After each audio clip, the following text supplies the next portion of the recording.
जय हिंद बच्चों। जैसा कि आज हम लोग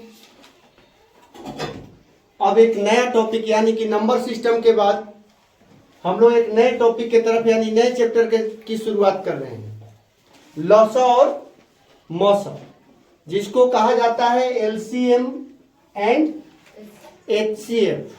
ठीक है, अब हम लोग सबसे पहले जाने, यहाँ देखिए लॉ के बाद जीरो लगा है और सौ के बाद भी जीरो लगा है, तो आखिर कुछ ना कुछ तो ये शॉर्ट नेम ही है, इसका फुल नेम तो कुछ और होता होगा। ठीक है, तो फुल नेम होता है इसका, क्या होता है कि लघुत्तम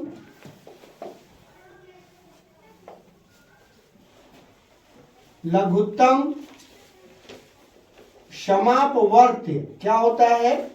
लघुत्तम समापवर्त्य। ठीक है, और मौसा का फुल फॉर्म हो जाता है महत्तम समापवर्तक। क्या होता है? समापवर्तक, यानी लघुत्तम समापवर्त्य और महत्तम समापवर्तक। हमेशा ध्यान रखिएगा, दोनों में यहाँ लॉ स म स यानी दोनों में स ही है, लेकिन दोनों स का अर्थ अलग अलग है।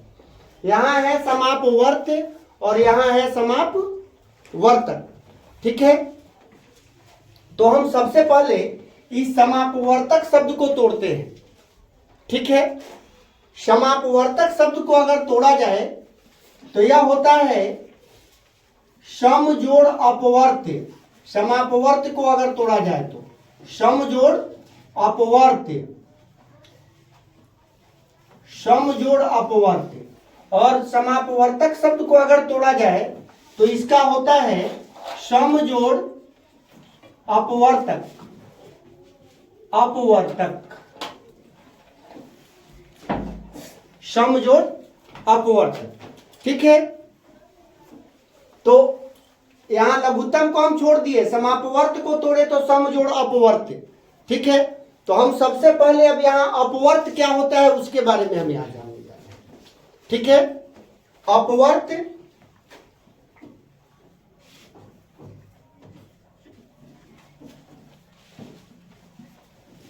अपवर्त इसका एक और नाम है। अपवर्त को हम गुणज भी कहते हैं। क्या कहते हैं? गुणज। अपवर्त या गुणज, इसको हम कहते हैं मल्टीपल।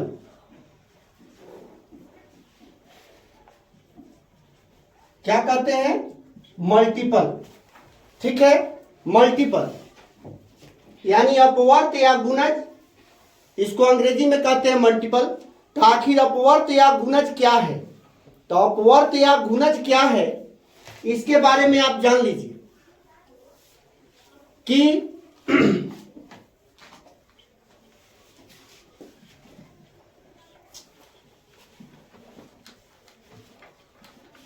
किसी संख्या से पूर्णतः विभाजित होने वाली संख्या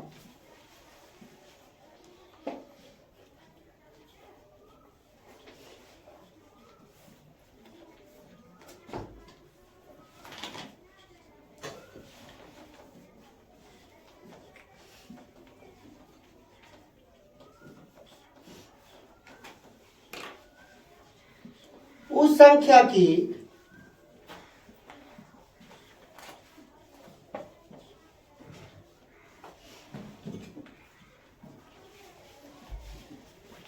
गुणज या अपवर्त कहलाती है।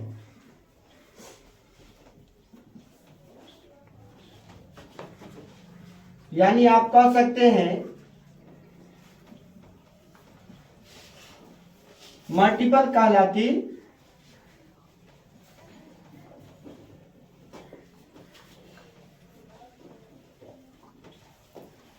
ठीक है, किसी संख्या से पूर्णतः विभाजित होने वाली संख्या। अब जैसे आप देख सकते हैं यहां पे एग्जाम्पल में कि अब 2 से पूर्णतः विभाजित होने वाली संख्याओं का अगर हम लिस्ट बनाएं तो 2 से कौन कौन सी संख्याएं विभाजित हो जाती हैं? तो सबसे पहले आपकी 2 विभाजित हो जाती है, 4 विभाजित हो जाती है, 6 विभाजित हो जाती है, 8 विभाजित हो जाती है, 10 विभाजित हो जाती है, 12 विभाजित हो जाती है, 14, 16, 18, 20, 22, 24, इस तरह से यह क्रम आगे की ओर बढ़ता जाएगा। ठीक है, आगे की ओर बढ़ता जाएगा। ठीक है, अगर मान लीजिए नहीं कि 5 से विभाजित होने वाली, 5 से विभाजित होने वाली, तो हम कहेंगे कि 5, 10, 15, 20, 25, 30, 35, 40, यह क्रम इसी तरह से आगे बढ़ता जाएगा। ठीक है, अगर आपको कहा जाए कि नहीं 12 से विभाजित होने वाली, तो 12 से विभाजित होने वाली तो आप ले सकते हैं कि 12, 24, 36, 48, 60, 72, 84, 96, 108, 120,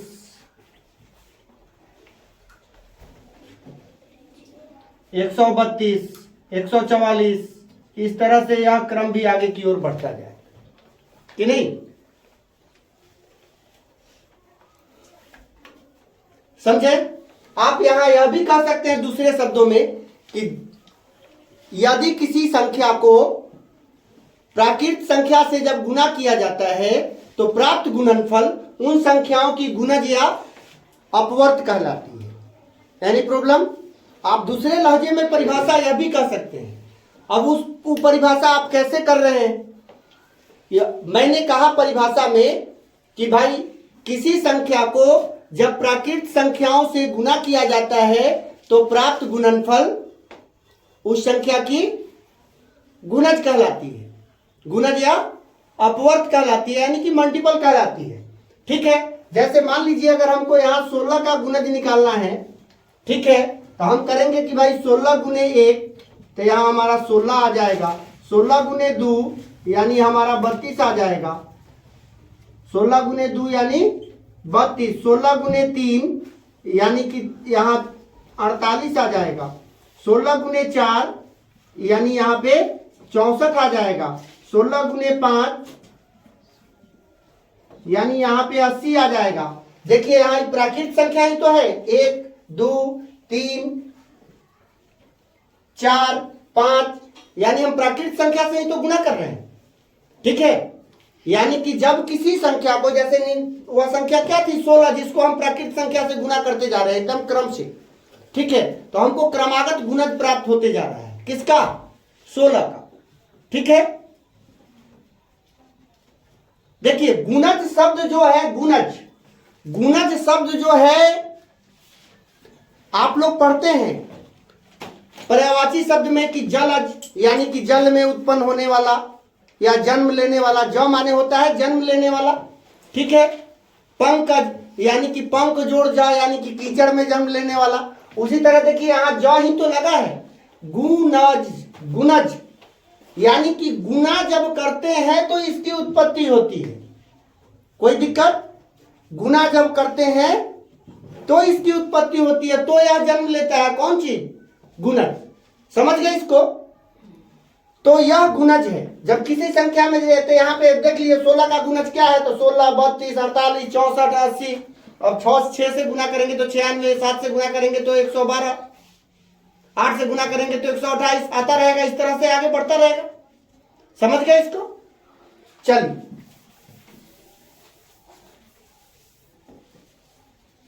यहां हम कुछ चीज देख रहे हैं क्या, तो नोट में आप इसको नोट कर सकते हैं। नोट में आप क्या नोट कर सकते हैं, तो देखिए 2 का जब हम गुणज लिखना शुरू किए तो कहां से शुरू किए? 2 से। 5 से जब 5 का गुणज लिखना शुरू किए तो कहां से शुरू किए? 12 का गुणज लिखना शुरू किए तो कहां से शुरू किए? 12 से। तो हम यहां कह सकते हैं नोट नंबर 1 में कि प्रत्येक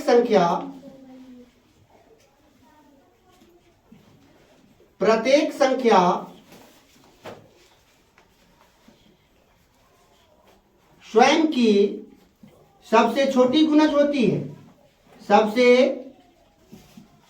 छोटी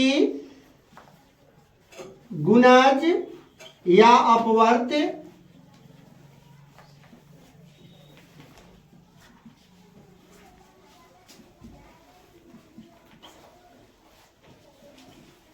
होती है। यानी प्रॉब्लम, यानी दो की सबसे छोटी गुणज क्या हो गई? 2। 5 की सबसे छोटी गुणज क्या हो गई? 5। 12 की सबसे छोटी गुणज क्या हो गई? 12। तो यही चीज को हम अब भाषा में रख रहे हैं, तो यह नोट तैयार हो रहा है, निष्कर्ष निकल रहा है कि प्रत्येक संख्या स्वयं की यानी कि अपने आप की सबसे छोटी गुणज होती है। ठीक है, अब चलिए, तो सबसे छोटी होती है तो भाई बड़ी कौन होती है कि नहीं? तो किसी संख्या की सबसे बड़ी गुणज ज्ञात करना संभव नहीं है।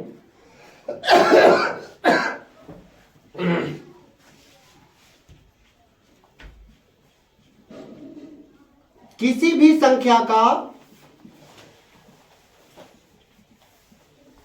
या किसी भी संख्या की सबसे बड़ी गुणज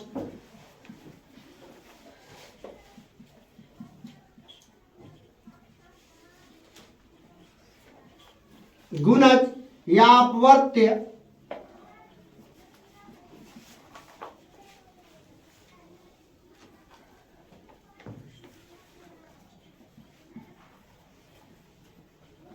संभव नहीं है। रीजन कि आप अगर मान लीजिए कि आप 1000 से गुना कीजिएगा 2 में तो 2000 आ जाएगा, तो भाई 1001 से भी तो गुना हो सकता है। प्राकृतिक संख्या तो रुकती कहाँ है?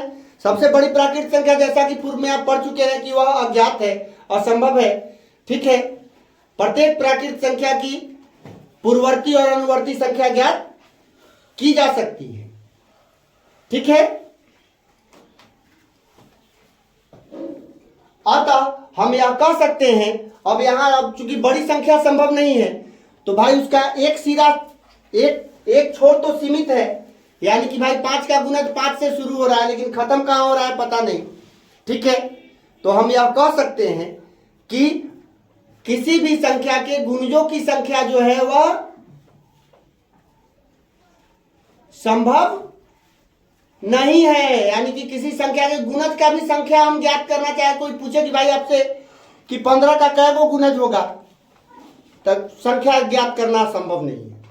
संख्या ज्ञात करना संभव नहीं है, यानी आप यह कह दीजिए कि भाई गुणजों की संख्या हम नहीं ज्ञात कर सकते हैं। कोई दिक्कत? तो तीसरा निष्कर्ष आपका निकल के आ जाता है कि किसी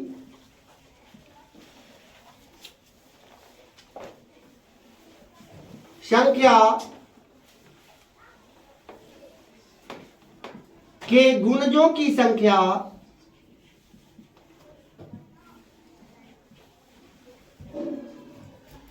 कुल संख्या, गुणजों की कुल संख्या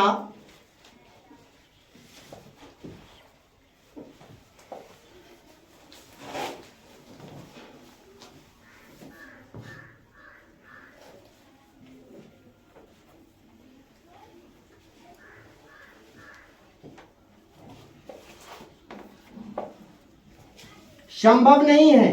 संभव नहीं है यानी कि क्या है? आप यहां ये भी लिख सकते हैं कि अज्ञात है। क्या कह सकते हैं? अज्ञात है, अज्ञात है। ठीक है, इस संभव नहीं के जगह पे आप लिख सकते हैं कि अज्ञात है, यानी कि हम अज्ञात नहीं कर सकते। यानी प्रॉब्लम। चलिए आगे बढ़ते हैं। ये आपके हो गया।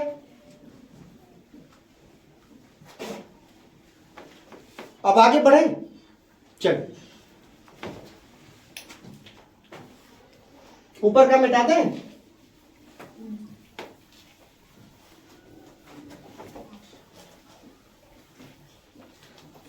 थोड़ा फास्ट चलिए सभी लोग।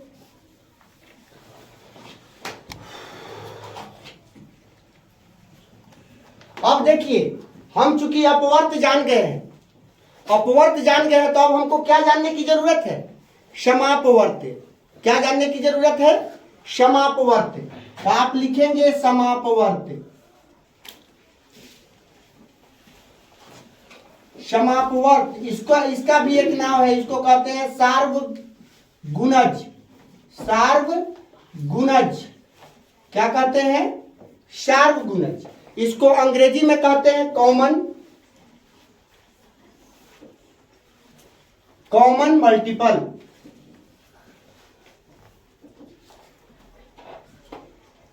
कॉमन मल्टीपल, ठीक है। अब हम समापवर्त के तरफ जा रहे हैं, ठीक है। अब ज्यों आ गया समापवर्त, ठीक है, तो आप इतना ही जान लीजिए कि वह किसी एक संख्या का तो नहीं हो सकता है। जब भी होगा तो 2 या 2 से अधिक संख्याओं का होगा। अब अपवर्त जो आप निकाल रहे थे वो एक संख्या का निकल रहा था, आप देखे थे 2 का निकाला गया था, 5 का निकाला गया था, 12 का निकाला गया था कि नहीं, या नीचे में 16 का निकाला गया था। तो अपवर्त अकेली संख्या का हो सकता है, ठीक है। एक ही संख्या का अपवर्त हो सकता है, किसी भी एक संख्या का अपवर्त निकालते हैं, फिर अगली संख्या तो वो अकेले सिंगल चलता है। लेकिन जब समापवर्त की बारी आवे तो समापवर्त यानी कि अकेली संख्या का नहीं हो सकता है। वो क्या हो सकता है? जब भी होगा तो 2 या 2 से अधिक संख्या होगा, ठीक है। तो आप लिख सकते हैं कि 2 या 2 से अधिक, 2 या 2 से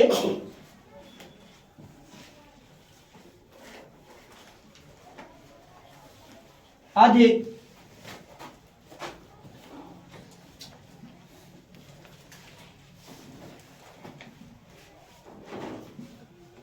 संख्याओं की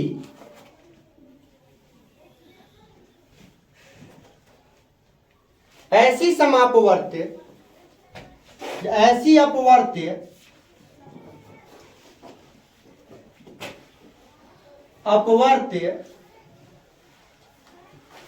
ठीक है, जो दोनों में उपस्थित हो, जो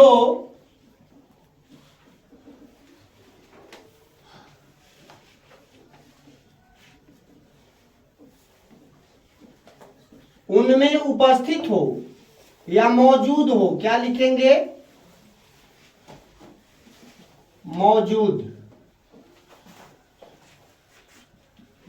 हो, ठीक है।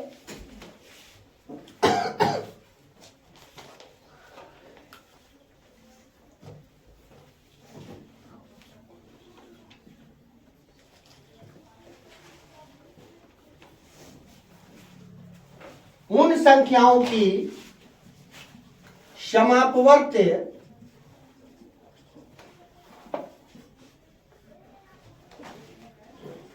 या सार्वगुणज, क्या कहेंगे? सार्वगुणज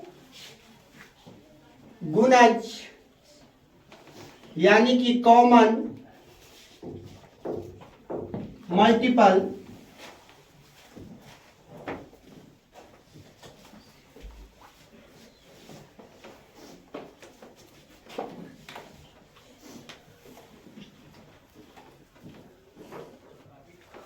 कहलाती हैं।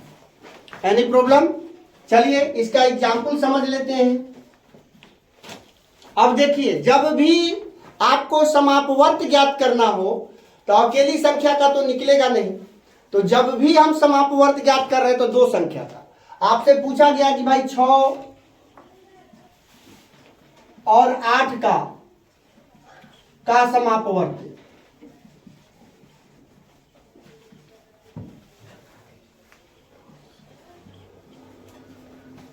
ज्ञात करें, ठीक है।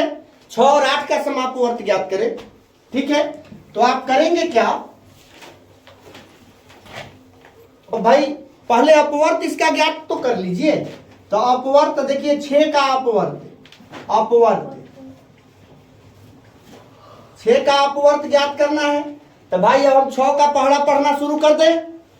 नहीं, 6 गुने 1, 6 गुने 2, 6 गुने 3, तो क्या हो जाएगा भाई? 6 गुने 1 तो 6, 6 गुने 2 12, 18, 24, 30, 36,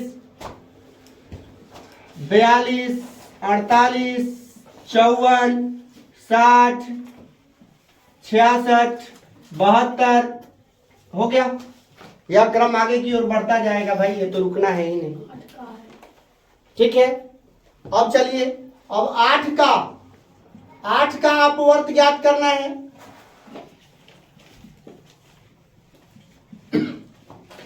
ठीक है, तो 8 का, तो हम 8 का पढ़ा लिख दे। 8, 16, 24, 32, 40, 48,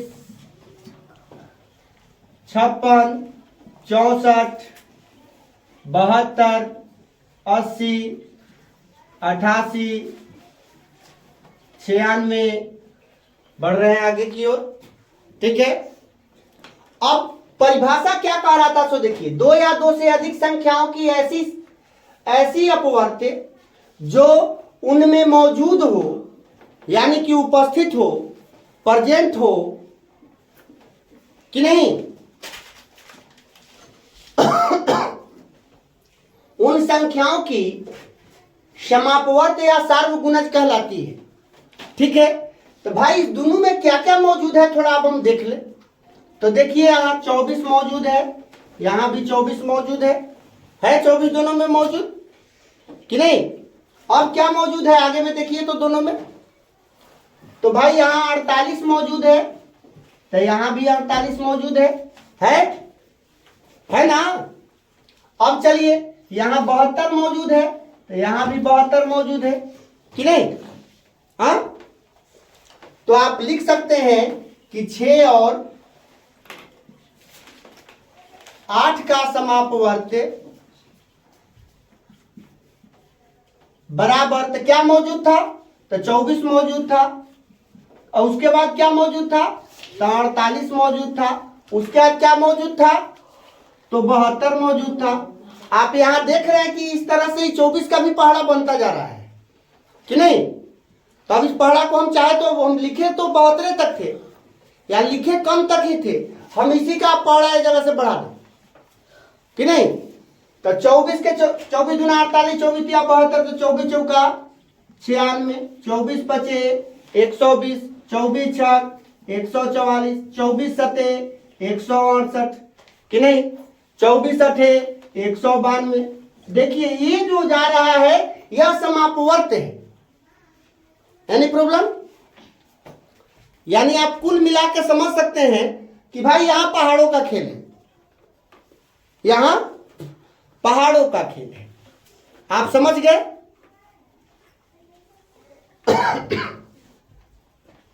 अब चलिए, यहां एक चीज और आपको ध्यान देना होगा कि अभी 2 संख्या में हम बताए हैं, 3 संख्या, 4 संख्या, 5 संख्या में भी हो सकता है। जो 5 में मिलेगा वह ना होगा जी।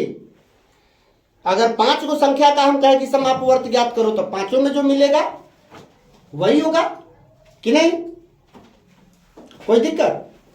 तो आप यहां लिख सकते हैं नोट में फिर से,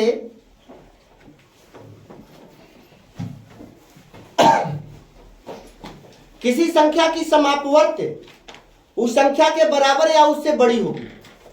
किसी संख्या की समापवर्त उस संख्या के बराबर या उससे बड़ी होगी, उससे छोटी नहीं होगी। ठीक है,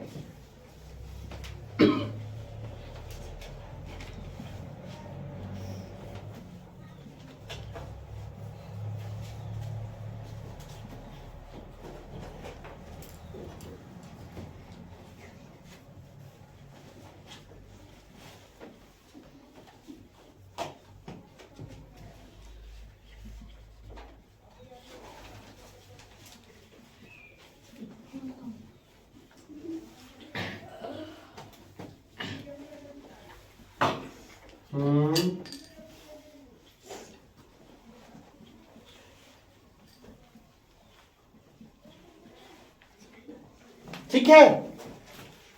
हमेशा किसी संख्या की समापवर्त उसके बराबर या उससे बड़ी होगी, उससे छोटी कभी भी नहीं होगी। समझ गए। अब अपवर्त में आप लोग पढ़े थे कि भाई किसी संख्या के समापवर्त, अब कोई पूछे कि भाई किसी संख्या के समापवर्तों की संख्या संभव है क्या, तो भाई जिसके अपवर्तों की संख्या संभव नहीं है तो उसके समापवर्तों की संख्या संभव होगी क्या? नहीं होगी। ठीक है, तो बहुत सारा नोट वहीं से आ जाएगा। जो वहां संभव नहीं है वो यहां भी संभव नहीं है। ठीक है, किसी संख्या की सबसे बड़ी समापवर्त आप ज्ञात कर सकते हैं क्या? तो आप कहेंगे कि नहीं कर सकते हैं, क्योंकि जब हम अपवर्त सबसे बड़ी अपवर्त ज्ञात नहीं कर सकते हैं तो हम सबसे बड़ी समापवर्त कैसे ज्ञात करें? ठीक है, समझ गए इसको? आगे बढ़े क्या? गुड। अब हम लोग चल रहे हैं लघुत्तम समापवर्त की ओर।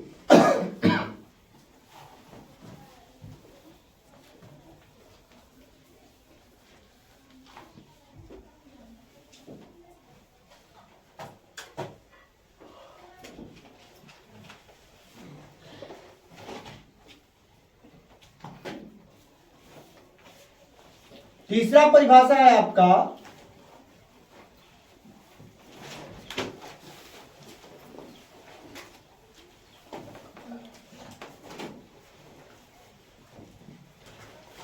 लघुत्तम समापवर्त, जिसको हम कहते हैं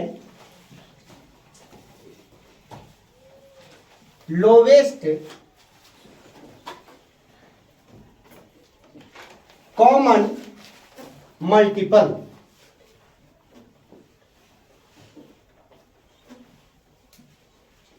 देखिए LCM, lowest, L for lowest, C for common, M for multiple. ठीक है, देखिए लोएस्ट यानी कि सबसे छोटा, यहां लघुत्तम माने भी सबसे छोटा। ठीक है, तो सबसे छोटा क्या? तो समापवर्त, जो ज्ञात यहां किए थे समापवर्त। ठीक है, सबसे छोटा तो क्या? तो समापवर्त, वही लघुत्तम समापवर्त है। ठीक है, तो लिखिएगी कि दो या दो से अधिक, दो या दो से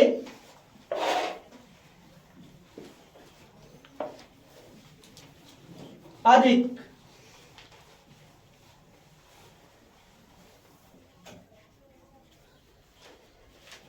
संख्याओं की सबसे छोटी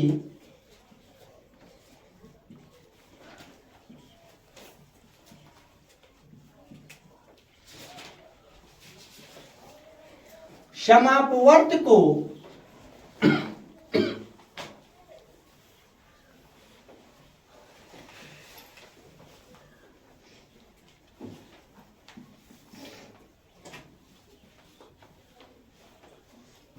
लघुत्तम समापवर्त यानी लोएस्ट कॉमन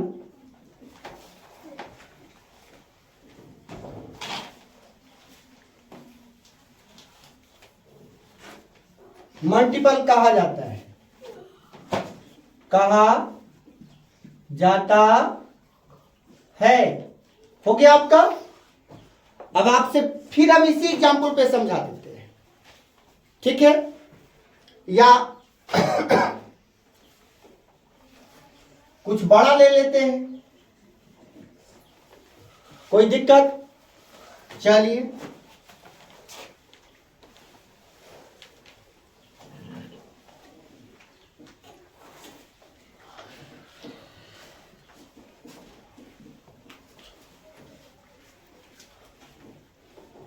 आपका सवाल आ गया 6, 8 और 12 का लौसक ज्ञात करें।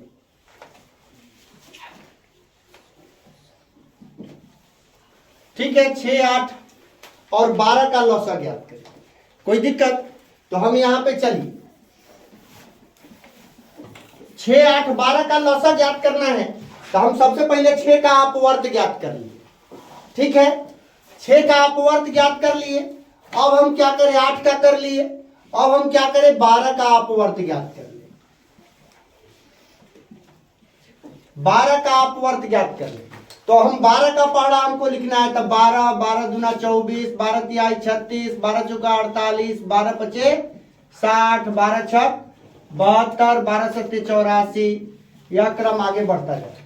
अब हम तीनों में मिलाएंगे, तो 24 तीनों में मिल रहा है, 48 भी तीनों में मिल रहा है, 72 भी तीनों में मिल रहा है कि नहीं।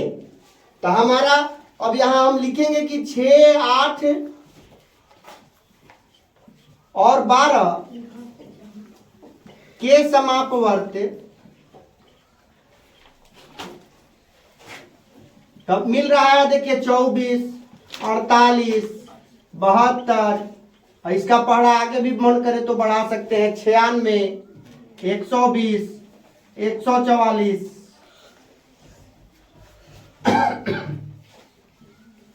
168, 192 कि नहीं। इस तरह से ही आगे की ओर बढ़ता जाएगा। लेकिन आपका परिभाषा क्या कह रहा था कि दो या दो से अधिक संख्याओं की सबसे छोटी समापवर्त को लघुत्तम समापवर्त कहते हैं। तो भाई क्या सबसे छोटी 192 है, 120 है, 72 है, तो क्या है, तो 24 है कि नहीं। तो हम यहां पे कह सकते हैं कि लौसा बराबर क्या आ गया आपका, सबसे जो छोटा है वही आ जाएगा, यानी कि 24। यही आपका आंसर। इस तरह से इस विधि को, लौसा के इस विधि को कहते हैं अपवर्त विधि द्वारा लौसा ज्ञात करना। क्या कहते हैं, लौसा की 3 विधियां होती हैं। लौसा और मौसा दोनों की 3-3 विधियां होती हैं।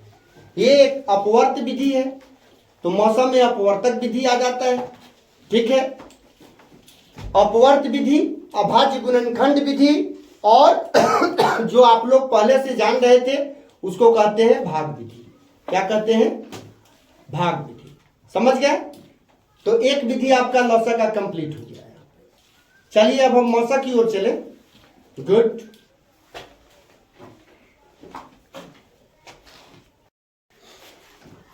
चलिए अब लघुत्तम समापवर्त के बाद हम लोग चल रहे हैं महत्तम समापवर्तक की ओर। इधर चल रहे हैं महत्तम समापवर्तक की ओर। जैसा कि मैंने बताया था कि समापवर्तक शब्द में भी 2 शब्द है, सम और अपवर्तक। तो सबसे पहले हम यहां लिख लें, यह चौथा परिभाषा होगा ना आपका। चलिए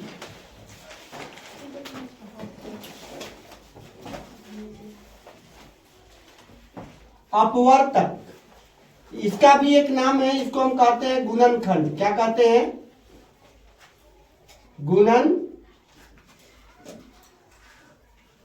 अपवर्तक या गुणनखंड, यानी कि फैक्टर। क्या कहते हैं इसको, फैक्टर।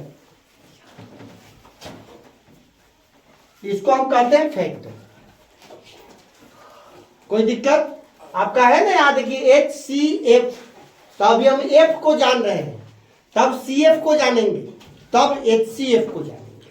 इस F को जान रहे हैं, F मतलब फैक्टर, अभी उसका परिभाषा चल रहा है, ठीक है।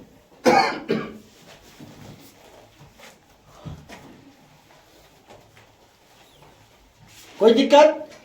चलिए, तो आप कह सकते हैं कि किसी संख्या को विभाजित करने वाली, पूर्णतः विभाजित करने वाली संख्याएं उन संख्याओं की फैक्टर कहलाती है, यानी कि अपवर्तक कहलाती है या गुणनखंड कहलाती है, ठीक है। पूर्णतः विभाजित कर देने वाली संख्या, किसी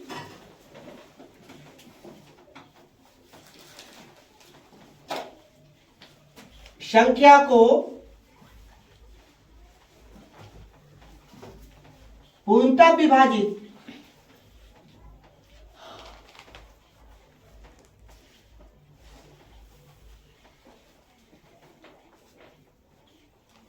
करने वाली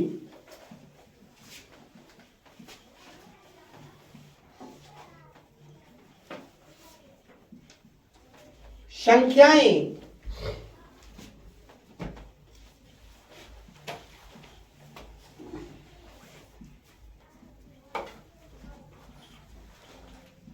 उस संख्या की अपवर्तक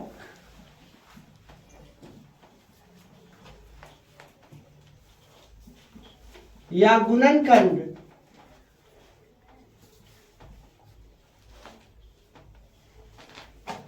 यानी कि फैक्ट है।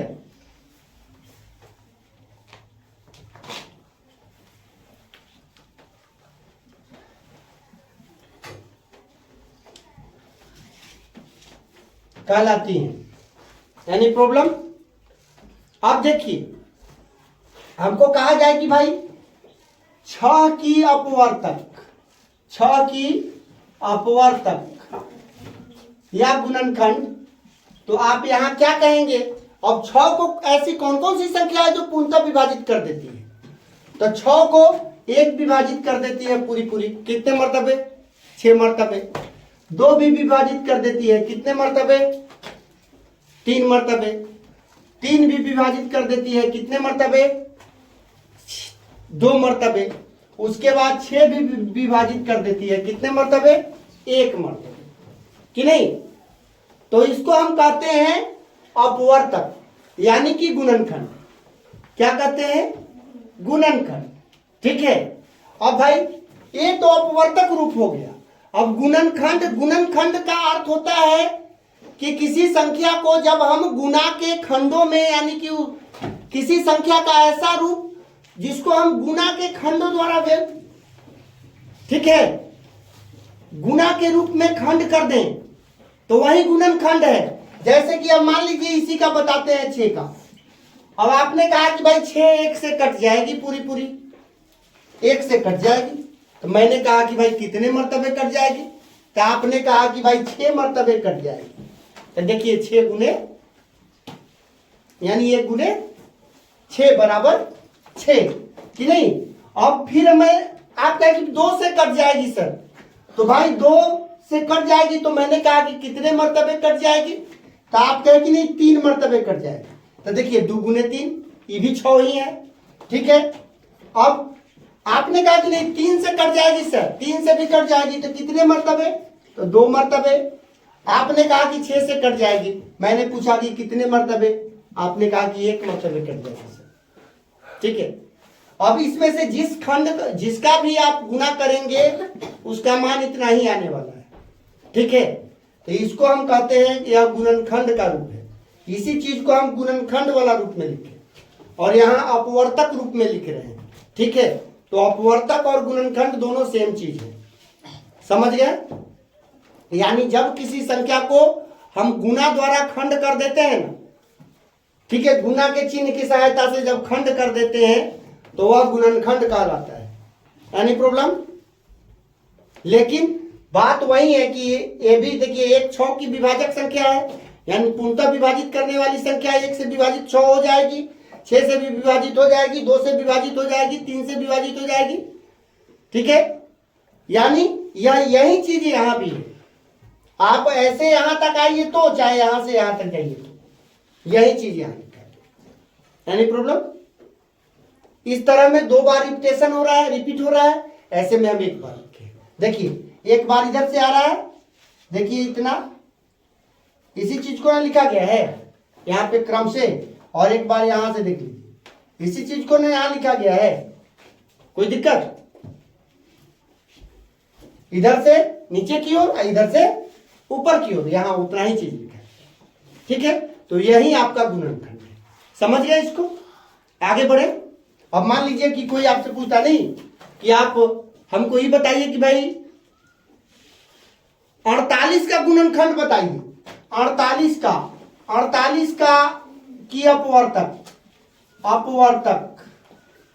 तो 48 भाई किसके किसके पहाड़े में आता है? तो भाई 1 के पहाड़ा में तो आता ही आता है। ठीक है। 1 के पहाड़ा में तो आता ही आता है, कि नहीं? इसके अंत में 8 है, यानी कि 2 के पहाड़ा में भी आता है। विभाजता के नियम का फायदा उठा लीजिए। अब देखिए 8 4 12, इसके अंकों का योगफल 3 से विभाजित है, इसलिए 3 में भी आता है। कोई दिक्कत? ठीक है। कोई दिक्कत? इसका ये जो 2 अंक है यह 4 से विभाजित है, इसलिए यह संख्या 4 से विभाजित है। तो भाई चलिए 4 से भी विभाजित है। 5 से, तो भाई इसके इकाई के स्थान पर 0 और 5 नहीं है, इसलिए 5 से विभाजित नहीं है। अब 6 से, तो चूंकि यह 3 से भी विभाजित है और 2 से भी विभाजित है, तो इधर 6 से विभाजित है ये। कोई दिक्कत? हाँ। 8 से भी विभाजित है क्या? तो 8 से भी विभाजित है, चलिए बहुत अच्छी बात है। 9 से तो चूंकि देखिए 8 4 12 इसके अंकों का ऊपर 12 आ रहा है, इसलिए ये 9 से विभाजित नहीं है। 10 से नहीं है, 11 से नहीं है। अब देखिए चूंकि यह 4 और 3 से विभाजित है, इसलिए 12 से विभाजित है। ठीक है, कोई दिक्कत? अब 16 से तो 16 से विभाजित है कि नहीं? क्या मर्तबे? 3 मर्तबे। जब 3 मर्तबे वाला आ गया तब अब इसके बाद सीधे 2 मर्तबे वाला आने वाला है, तो 24 से विभाजित है, उसके बाद सीधे 48 से विभाजित है। बीच में कहीं दिमाग मत लगाइएगा। जब 3 मर्तबे पर पहुंच जाइए ना तो होगा सीधे 2 मर्तबे वाला होगा, 1 मर्तबे वाला होगा, यही होगा। ठीक है, इस तरह से यानी 48 जो है वह इतनी संख्याओं से विभाजित। ठीक है, कोई दिक्कत? यानी आपसे अगर कोई पूछता है कि 48 कितनी संख्याओं से विभाजित है, 48 के अपवर्तकों की संख्या कितनी है, 48 के गुणनखंडों की संख्या कितनी है, इस तरह से अगर कोई पूछता है तो आप ऐसे बता सकते हैं। सवाल ऐसे भी आता है कि 48 के कितने गुणनखंड हैं, तो 48 के कितने गुणनखंड है तो ये जवाब, 48 के कितने अभाज्य गुणनखंड है तो उसका जवाब बदल जाएगा। वहां अभाज्य गुणनखंड आपसे पूछा जा रहा है तो वहां पे आपका जवाब बदल जाएगा। इस सब तरह के सवाल पर आगे में हम प्रैक्टिस कराने वाले हैं। ठीक है, समझ गए इसको? अब यहां पे देखिए बड़ी सुंदर बात है कि एक महोदय सब में प्रेजेंट हो जा रहे हैं। तो अब नोट नंबर 1 में आप लिख सकते हैं, नोट नंबर 1 में लिख सकते हैं कि एक प्रत्येक संख्या की सबसे छोटी क्या है? अपवर्तक है। एक प्रत्येक संख्या की सबसे छोटी अपवर्तक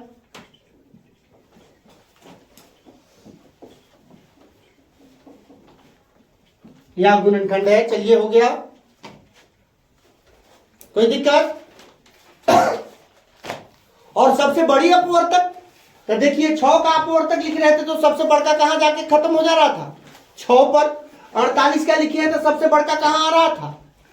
48 पर। ठीक है, तो अब यहां पे आप लिख सकते हैं, अब वहां पे अपवर्त में सबसे बड़ी अपवर्त संभव नहीं था, लेकिन यहां सबसे बड़ी अपवर्तक भी संभव है, सबसे छोटी भी संभव है और सबसे बड़ी भी संभव है। तो चलिए, एक प्रत्येक संख्या की सबसे छोटी अपवर्तक या गुणनखंड है। ठीक है, और प्रत्येक संख्या स्वयं की सबसे बड़ी अपवर्तक है। क्या लिखेंगे? प्रत्येक संख्या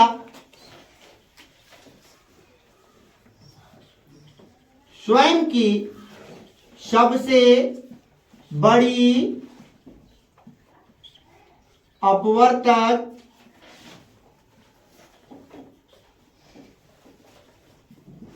होती है। यहां पे ही निष्कर्ष निकल के आया कि भाई 48 का सबसे बड़ा अपवर्तक तो 48। अब कोई पूछे कि 15 का सबसे बड़ा अपवर्तक तो 15, 50 का सबसे बड़ा अपवर्तक तो 50, 500 का सबसे बड़ा अपवर्तक तो 500 और 500 का सबसे छोटा अपवर्तक तो 1। एक महोदय सबका सबसे छोटा अपवर्तक है। ठीक है, और सबसे बड़ा वो स्वयं है। ठीक है, अब देखिए क्योंकि यहां सबसे छोटा भी क्लियर है और सबसे बड़ा भी क्लियर है, तो भाई इसकी संख्या भी सीमित है। तो जब संख्या सीमित है तो हम इसको गिन सकते हैं, कोई दिक्कत? इसको गिन सकते हैं। तो आप लिख सकते हैं कि प्रत्येक संख्या के अपवर्तकों की संख्या, ठीक है, निर्धारित की जा सकती है, यानी ज्ञात की जा सकती है। उसमें अज्ञात था लेकिन यहां ज्ञात है। ठीक है, तो आप लिख सकते हैं कि प्रत्येक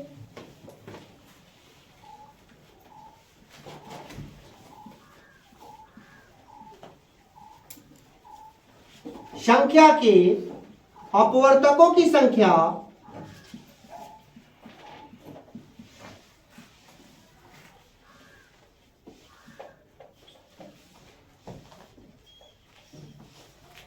ज्ञात की जा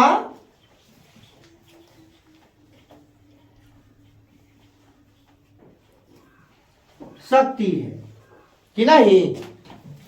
समझ गए? चलिए आगे बढ़ते हैं। अब आपका हम चलते हैं समापवर्तक की ओर। कहां चले? समापवर्तक।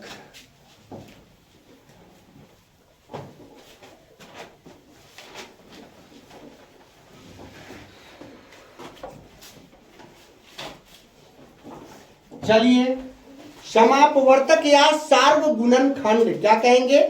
समापवर्तक या सार्वगुणनखंड।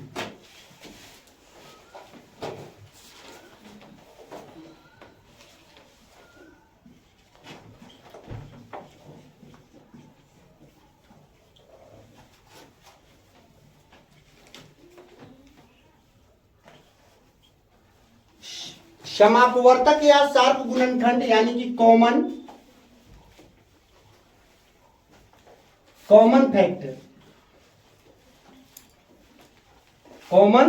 फैक्टर यानी अब एफ से हम सी एफ पर आ गए हैं, ठीक है।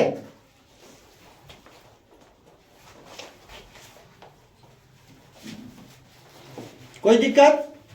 अब ज्यों फिर यहां सार्व आ गया या सम आ गया, यहां कॉमन आ गया, तो आप समझ लीजिए कि ये वो संख्या का तो होगा नहीं। कितनी संख्याओं का होगा? 2 या 2 से अधिक संख्याओं का, ठीक है। तो यहां लिखेंगे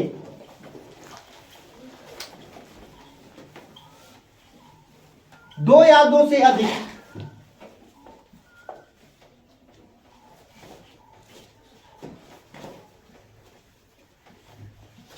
दो या 2 से अधिक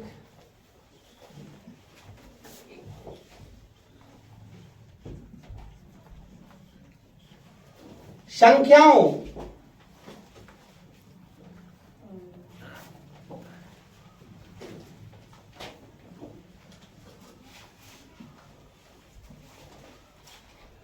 का ऐसा अपवर्तक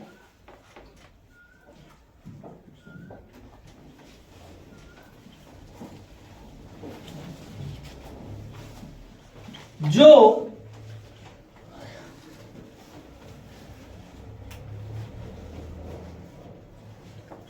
उनमें यानी कि 2 गो हो तो दोनों में, 3 गो हो तो तीनों में, 4 गो हो तो चारों में, उनमें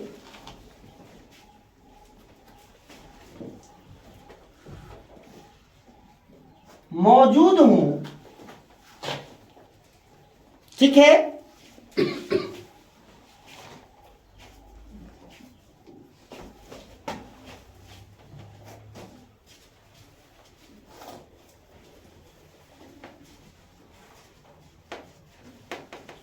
समापवर्तक या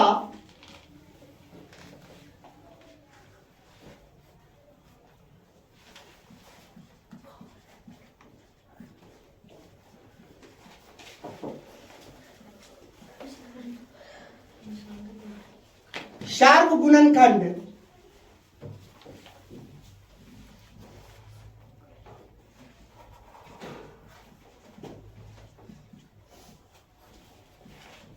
कहलाती हैं। समझ गए इसको? अब चलिए जैसे में एग्जाम्पल में आ जाइए। जैसे आपसे पूछा जाए कि भाई 12, 18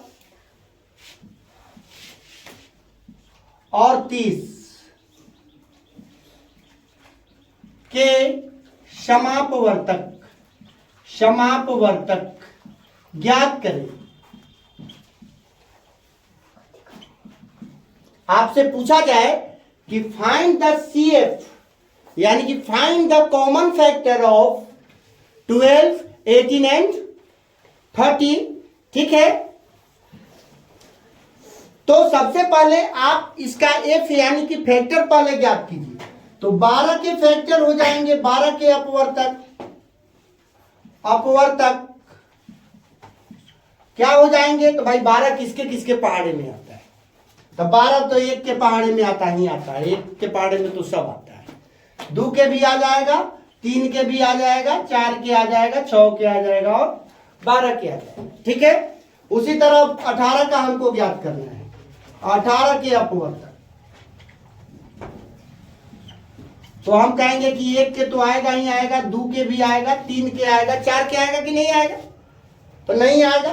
5 के आएगा कि नहीं? नहीं। तो 6 के पहाड़े में तो आएगा। अब 9 के पहाड़े में आएगा और 18 के पहाड़े में आएगा। उसी तरह आपसे पूछा जाए कि 30 के अपवर्तक, तो आपसे पूछा जाए तो 1 के पहाड़े में तो आएगा ही, 2 के आएगा, 3 के आएगा, 4 के आएगा कि नहीं? तो नहीं आएगा। 5 तो 0 है तो आ जाएगा, 6 के पहाड़े में आ जाएगा। उसके बाद चलिए 7, 8, 9, 10, 10 के पहाड़े में आएगा। उसके बाद चलिए 11, 12, 13, 14, 15, 12 के पहाड़े में आएगा, 15 के पहाड़े में आएगा। उसके बाद चलिए और 30 है ना, चलिए 15 के पहाड़े में आएगा।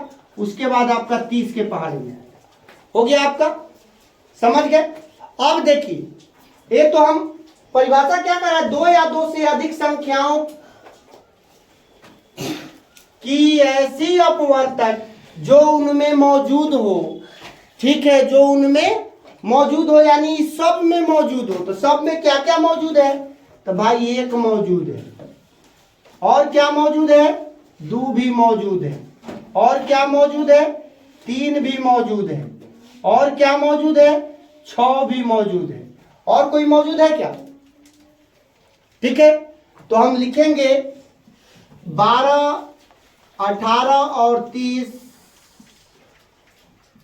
के समापवर्तक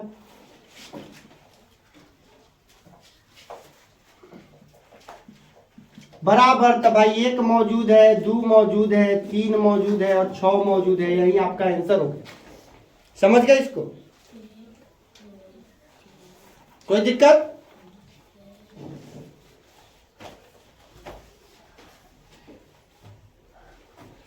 अब आप छठा परिभाषा यहीं पे लिख लीजिए, एग्जाम्पल इसी पे समझा देंगे। ठीक है,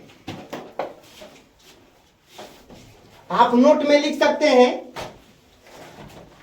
कि किसी संख्या के समापवर्तक सदैव उस संख्या के समापवर्तक सदैव उस संख्या के बराबर या उससे छोटी होती है। उस संख्या के बराबर या उससे छोटी होती है। वहां पे आपको पढ़ाया गया था समापवर्त वाला में कि बराबर या बड़ी होती है। इसमें हो जाएगा कि बराबर या छोटी होती है, बड़ी नहीं होती। ठीक है,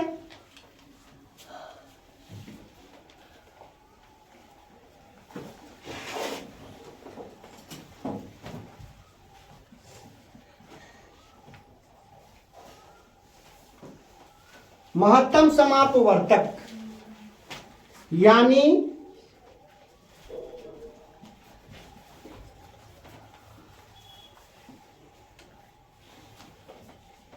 हाईएस्ट कॉमन मल्टीपल और highest common factor. Highest common factor देखिए HCF, हाईएस्ट कॉमन फैक्टर। समझ गए? हाईएस्ट माने कि सबसे बड़ी कौन सी, तब कॉमन फैक्टर कि नहीं? सबसे बड़ी, हाईएस्ट यानी सबसे बड़ी, क्या? तो कॉमन फैक्टर। ठीक है, तो 2 या 2 से अधिक संख्याओं के सबसे बड़े समापवर्तक को महत्तम समापवर्तक कहते हैं। बस परिभाषा में इतना ही चाहिए। ठीक है,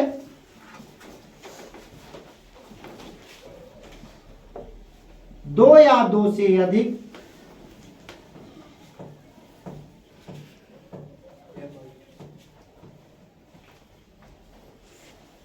संख्याओं के सबसे बड़े या सबसे बड़ी की 2 या 2 से अधिक संख्याओं की सबसे बड़ी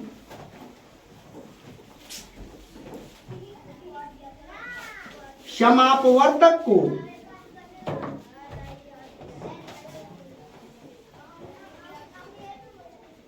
उनका महत्तम समापवर्तक कहते हैं। उनका मतलब किसका? उन संख्याओं का।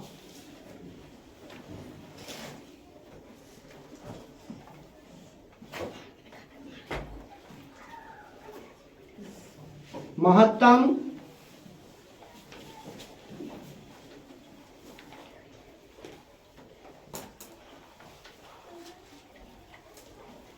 हाईएस्ट कॉमन फैक्टर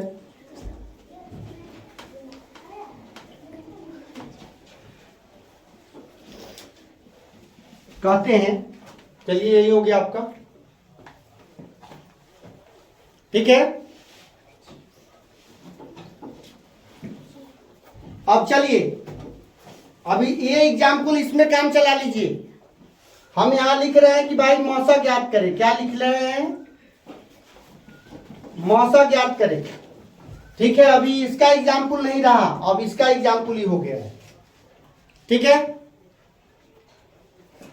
क्या ज्ञात करें? मौसा ज्ञात करें। किसका?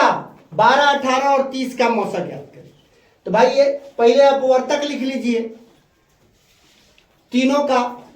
तो अब देखिए तीनों में कौन कौन मौजूद है। तो भाई 1 मौजूद है, 2 मौजूद है, 3 मौजूद है और 6 मौजूद है। परिभाषा क्या कह रहा है कि 2 या 2 से अधिक संख्याओं की सबसे बड़ी समापवर्तक को उन संख्याओं का महत्तम समापवर्तक कहते हैं। तो भाई यहां सबसे बड़का कौन है? तो 6 है। तो मौसा बराबर हो जाएगा 6। यही आंसर हो गया, ये आंसर नहीं रहा। अब इसका है, समझ गए इसको?